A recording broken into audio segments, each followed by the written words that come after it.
Welcome back to the Crime Documentary File. Today, we will explore a case that happened in 2014 in Taichung, Taiwan. On April 27, 2014, the local police received a call from a man named Lan. Mr. Lan said that his son was missing. The missing person's name is Lan Kunyu.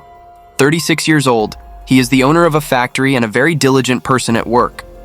Normally, he would be busy all day. But on April 27th, even though it was late, the factory staff still did not see Kunyu come. The factory had some work that needed him to decide, but because they could not contact him, they had to go to his father to ask if he knew where he was. At first, Mr. Lan simply thought that maybe his son went to negotiate a job or attend a party, so it was normal that he could not contact him for a while. But after calling many times without his son answering, in the evening, he hurriedly contacted his son's girlfriend, Huang Jingwen, to see if she knew where he was. Jingwen was also very surprised when she heard. She said that she had not seen Kunyu since the evening of the 26th, still thinking that he might be busy and staying at the factory. Hearing this, the whole family anxiously searched everywhere for Kunyu's whereabouts. But until noon the next day, there was still no news. Only then did Mr. Lan realize that something might have happened to his son, so he hurriedly called the police station to report the case. After receiving the report, the police immediately went to Kunyu's factory to investigate. Through the investigation of the factory staff, the police learned that on the 26th, the boss was busy at the factory until dawn the next day before driving away. The police thought that it was after work, he might have gone home, so they decided to check the surveillance cameras at Kunyu's residence. As a result, they actually saw his image. The camera showed that at around 3 a.m. on April 27th, Kunyu drove into the underground parking lot. At that time, he was wearing a blue and white striped shirt and had a bag on his shoulder. The next video was recorded from the elevator camera.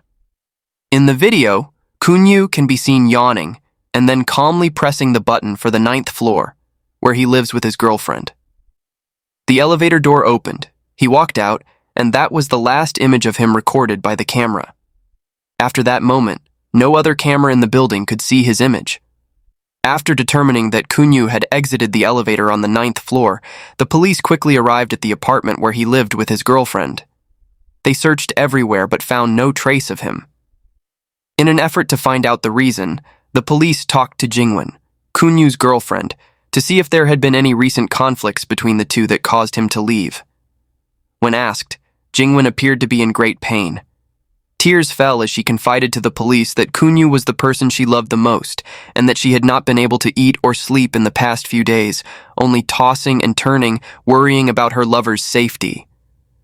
When the police asked about the day Kunyu went missing, and whether he had shown any unusual behavior, Jingwen said that he had only said that he was going to meet a client at the hotel that night.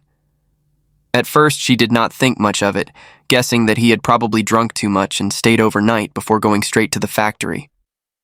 It was only when she received a call from his father that she was shocked to realize that no one had been able to contact Kunyu. Jingwen also revealed that Kunyu had bipolar disorder, and she was afraid that he might have done something stupid because he could not handle the pressure of work. With this information, the police went down to the underground parking lot to search Kunyu's car and investigate the surrounding area. Throughout this process, Jingwen followed closely. She was so tired that she fell asleep on a nearby motorbike while the police were working. Judging by her exhausted appearance, it could be seen that she had not had a full night's sleep in the past few days. Although the police repeatedly advised her to go home and rest, Jingwen insisted on staying. She said she needed to know all the news about Kunyu as soon as possible. After hours of meticulous searching, the police still did not find any significant clues. Kunyu's car was still sitting in the parking lot, not moving at all. Since the building had many elevators with different exits, the police checked the cameras of all the elevators, thinking that Kunyu might have used another elevator to go down. But after reviewing all the footage from the past few days, they did not see any image of him leaving the building.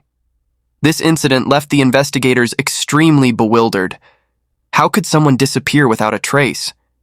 Knowing that Kunyu was a businessman, the police began to expand their investigation to his business and social relationships. The results showed that the company Kunyu founded 2 years ago was developing very well without any disputes or financial difficulties. Emotionally, he and his girlfriend Jingwen had lived together for many years. Jingwen was 11 years older than him, they had a sisterly relationship, and their feelings had always been good.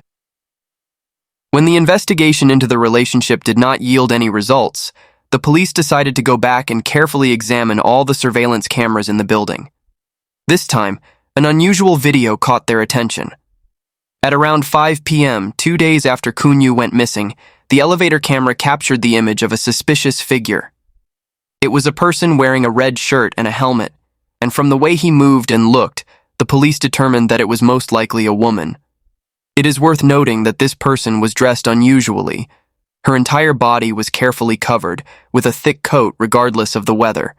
While the people around her were wearing short-sleeved shirts to keep cool, this person's outfit became even more prominent and suspicious. What was more special was that this mysterious woman continuously used the elevator for 4 to 5 hours, and each time she appeared, she carried many bags of different sizes. Through monitoring the surveillance camera, the police recorded that this mysterious woman used the elevator 5 times, transporting a total of 11 bags of goods. However, because this person covered her entire body carefully, they could not determine her identity. During the investigation of this period of time, another detail attracted the attention of the police. In addition to the mysterious woman in red, they also discovered another person who frequently moved many bags of goods using the elevator. This person appeared openly, without any concealment, and the bags they carried seemed lighter. It was Jingwen. What was remarkable was that the police noticed a suspicious coincidence. Jingwen and the woman in red were almost identical in height and build. This discovery raised a question for the investigators. Could the mysterious woman in red be Jingwen in disguise? If they were the same person, why did Jingwen constantly change her outfit? Sometimes secretly disguised, sometimes appearing in public. If they were not the same person, then who was the mysterious woman in red? Because previous investigations failed to uncover any other suspects or clues, Jingwen suddenly became the focus of police attention. Through investigating her background, the police learned that Jingwen is 47 years old this year. Her birth name is Huang, born in Fujian. Her life has experienced many ups and downs.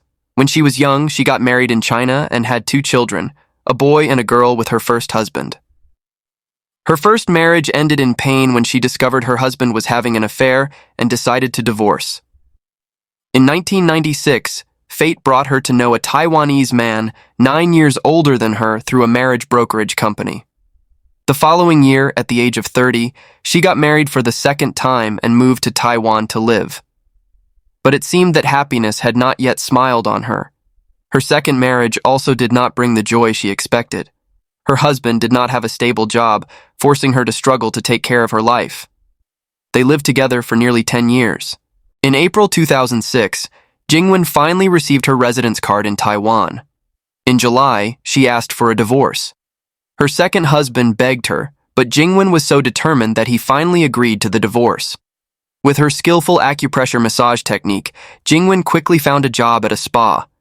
Thanks to her outstanding skills, she soon became the best technician in the shop. In addition to her professional skills, Jingwen also had a business mind.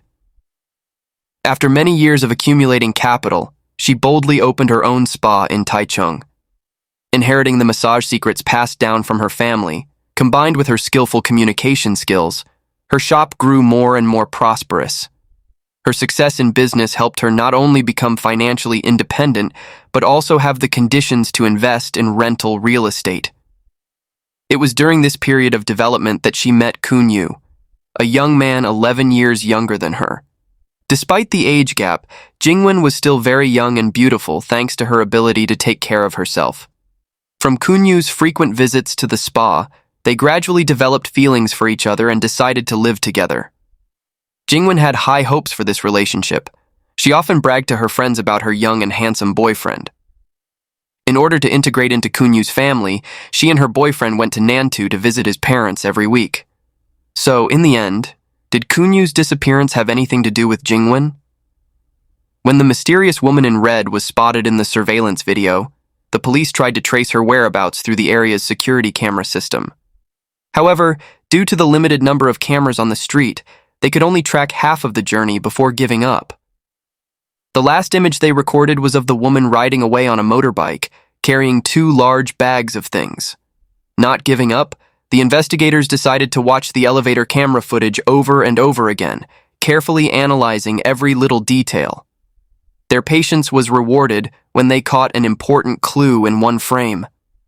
At the moment the woman in red reached out to press the elevator button, 2 of her fingers were clearly bandaged. This detail immediately caught their attention because it coincided with Jingwen's injuries to those same fingers. Looking at the large and small packages in the camera, plus the injuries on Jingwen's hands, the police had a bad feeling. Could it be that Jingwen had killed her boyfriend, dismembered him, and disguised him to get rid of the evidence? With these suspicions, the police went to Jingwen and asked her if, on the second day after her boyfriend went missing, she had carried many bags of things into the elevator. What surprised the police was that Jingwen did not deny it, but frankly admitted it. She said that she had indeed taken her luggage by elevator because she was preparing to sell her house at the time, so she used a trash bag to pack her clothes and brought them to the store, intending to stay there for a while. She also said that if she didn't believe it, she could go with her to the store to check. The police were half believing and half doubting. They followed her to the massage parlor and indeed found the bags that appeared on the camera, and they did indeed have clothes inside. However, the police still felt that something was wrong. According to statistics, a total of 11 bags appeared on the camera, but only 5 to 6 bags were found at Jingwen's massage parlor. When the police asked Jingwen about this, she seemed upset. She said that some of the bags had been opened and the items inside had been taken. She also angrily told the police not to slander her indiscriminately. However, the strange thing was that through her gestures and actions, the police could not sense any real sadness and anxiety. The police still believed in their intuition, thinking that Jingwen must have something to do with her boyfriend's disappearance. At this time, the police changed their tactics and started to comfort her with conversation. The police followed Jingwen's story and talked about her feelings for her boyfriend. Jingwen said that she really loved her boyfriend and even borrowed 10 million new Taiwan dollars, about 330,000 US dollars, to help him do business. Then, they turned to talking about having children. At this moment, the police suddenly changed direction and asked, "You love him so much? Is it possible that love at its peak will turn into hatred?" Jingwen, who had just lowered her guard, was shaken by this unexpected question. Seizing the opportunity, the police continued thoughtfully. "People can't disappear for no reason. Every step they take leaves traces. Sooner or later, the truth will be revealed." For the first time, Jingwen fell into a state of prolonged silence. In the tense atmosphere, the policeman gently asked, "Do you think he's still alive?" After a moment of silence, Jingwen replied in an icy voice, "Probably dead." With just that short sentence, the solid defense wall that Jingwen had built up all this time completely collapsed. And then she confessed all her crimes. As mentioned before, after divorcing her second husband, Jingwen opened a massage parlor in Taichung. She and Kunyu met at this massage parlor. At first, their relationship was very good. Jingwen took great care of her boyfriend. When they first met, Kunyu was not the boss, but only a senior technician.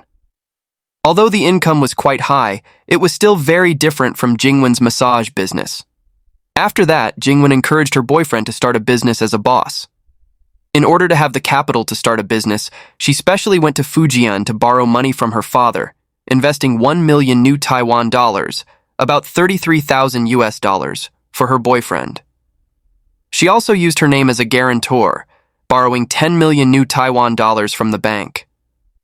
At that time, Kunyu promised her that he would pay her 200,000 new Taiwan dollars, about 6,600 US dollars, in interest every year. But after the factory made a profit, he did not keep his promise and always found excuses to avoid it. However, Jingwen did not pay much attention at first, thinking that they would get married sooner or later anyway. Everyone's money was the same. However, after 6 years of being together, Jingwen discovered that her boyfriend had no intention of marrying her. As time passed, Jingwen's age began to show, making them look more and more incompatible. In addition, after becoming a boss, Kunyu only focused on his career and did not care about marriage. The most important thing was that Jingwen's children from her first marriage in China now had children, which meant she was a grandmother. This made it very difficult for Kunyu's family to accept her. Kunyu told her that the family could not marry her for the time being and asked her to wait. But then, 2 years before the incident, Jingwen found out that she was pregnant. She was extremely happy, thinking that this time they could finally get married properly. But when Kunyu heard the news, not only was he unhappy, he also asked Jingwen to have an abortion. This made Jingwen realize that her boyfriend had absolutely no intention of marrying her, but only wanted to take her body and money. Thinking about this, she felt very angry. Around March and April 2014, the two of them quarreled more often. Kunyu couldn't stand Jingwen's constant urging on him to get married, so he used her job as an excuse, saying that he absolutely could not marry a woman who worked as a masseuse. Jingwen's dream of marriage was shattered once again. She felt that she had sacrificed everything for her boyfriend, taken care of him for years, been his lover, his guarantor, and lent him money for business. But in the end, she had received nothing. In frustration and anger, she made a terrible decision. On the evening of April 26, 2014, Jingwen waited for Kunyu to get off work as usual. It was around 3 a.m. the next morning when he returned home exhausted. In order to catch him off guard, Jingwen asked him if he wanted something to drink, then made him a cup of tea, secretly putting in 10 sleeping pills. After drinking it, due to fatigue and the effects of the medicine, Kunyu quickly fell asleep. At this time, Jingwen took a knife from the kitchen, knelt by the bed, and in a moment of madness, swung the knife at her boyfriend's neck. In order to avoid the blood from staining the bed sheets and leaving traces, she had already spread a plastic sheet on the bed. Thus, Kunyu was murdered while she was completely unprepared. After that, Jingwen dragged her boyfriend's body into the bathroom. In order to avoid leaving traces, she placed his upper body in a large plastic basin that she had prepared to let the blood drain out. Because Jingwen's father was a traditional Chinese medicine practitioner, she had a certain understanding of the structure of the human body since she was young. In addition, because she worked as a massage therapist, she was very familiar with the joints of the human body. She quickly finished dismembering the body. During this process, because her hands were tired, she had to switch between cutting hands, and as a result, she accidentally cut her finger. After finishing, Jingwen wrapped the body parts in clothes and put them in black garbage bags. Then she transported them down to the parking lot bit by bit. In order to avoid arousing suspicion, she disguised herself in many different ways when transporting the bags down. She knew for sure that the camera would record them, so to mislead the investigation, she did not bring the body every time she went down. There were a few times when the bags were just clothes. She even intentionally left a few bags at the massage parlor to make it look like she was moving house. After transporting the body to the parking lot, she drove her motorbike to transfer the bags one by one to a car that was parked in a hidden spot from the camera. Then, she drove the body parts up a nearby mountain to dispose of them. To completely destroy the evidence, she poured gasoline on the body and the bloody clothes and bedding and burned them, then quickly left the scene. After finishing everything, in a state of panic and the fact that she had just learned to drive, she crashed into an electric pole on the side of the road. That night, she did not dare to go home, but stayed at a hotel and hid the murder weapon used to dismember the body in a corner of the room. The next day, Jingwen felt uneasy and returned to the scene to check the situation. The result was that most of the body was still there. Therefore, she dug a shallow hole nearby, buried the remaining parts of the body, and covered it with weeds and branches. After she finished her statement, Jingwen led the police to the scene where the body was dumped.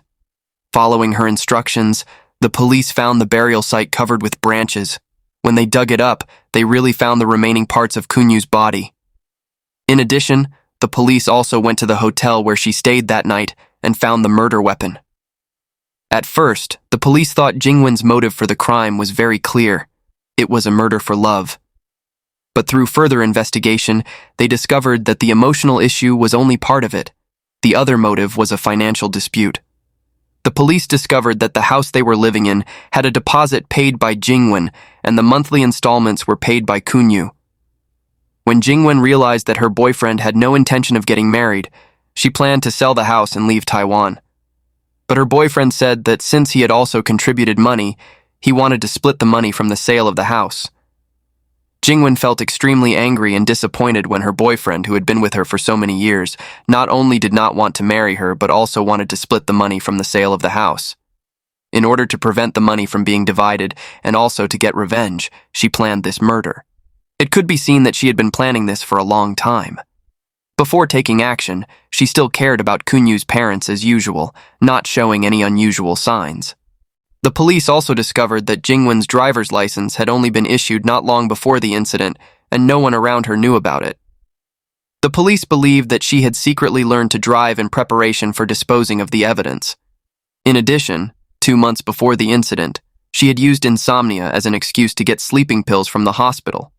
The day before the crime, she bought a knife, a large plastic basin, a plastic sheet, and 2 10-liter gasoline cans.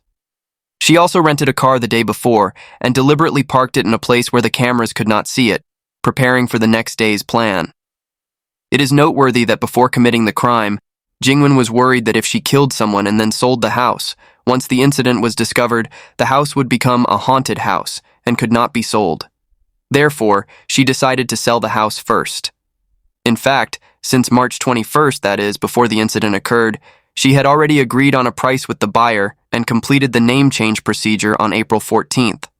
However, she planned to hand over the house after completing the plan at the end of the month. As a result, this case caused the house to become a haunted house after being transferred for a few days. Because the evidence of the case was very complete, everyone initially thought it would end quickly. But unexpectedly, during the trial, Jingwen suddenly changed her testimony. She claimed that it was self-defense that night, because Kunyu had used a knife to slash her first, so she fought back, and she only slashed once. However, according to the prosecution's evidence, Kunyu had taken sleeping pills when she was murdered. Later, Jingwen changed her testimony, saying that she acted rashly and had no premeditated murder plan. However, a lot of evidence, such as buying the car in advance, buying the knife and the plastic sheet, all proved that she had been well prepared. Finally, she even claimed that she was mentally disordered, possessed by a ghost, and had no control over her actions when she committed the crime. However, the psychiatric examination results showed that she was completely normal. Because Jingwen's attitude in court was very arrogant and showed no intention of repenting, she was initially facing the death penalty. However, before the sentencing, her attitude suddenly changed. She began copying scriptures in prison and wrote 5 letters of repentance to the judge and the victim's family. In the letter, she specifically expressed her wish to be filial to her boyfriend's parents, hoping that they could forgive her impulsive act out of emotion, and promised to pay double the amount they demanded in compensation. The judge determined that Jingwen was not an irredeemable sinner. It was only because she could not effectively resolve her emotional conflicts, debts, and pregnancy that she ended up in this tragedy. The judge believed that she still had the potential to reform, so she was eventually sentenced to life in prison. When this case was first announced, public opinion generally sympathized with Jingwen. At that time, everyone thought that she was a victim who had been taken advantage of and abandoned by a young man, causing her to lose both her life and her property, and only when she could not force her to marry did she take extreme action. However, through in-depth investigation, the truth shows that murder for love is only part of the case. Financial dispute is her main motive. Moreover, this case was planned very carefully. This fact makes the public sympathy for her decrease significantly. Finally, the biggest controversy is about the verdict. Many people suspect that Jingwen copied scriptures and wrote letters of repentance just to gain mercy. So, in your opinion, is Jingwen's repentance sincere or just a tactic to reduce the punishment? Please share your thoughts in the comment section below. And that's the story for today. Don't forget to like, share, and subscribe so you don't miss other thrilling cases. Thank you for watching and see you in the next videos.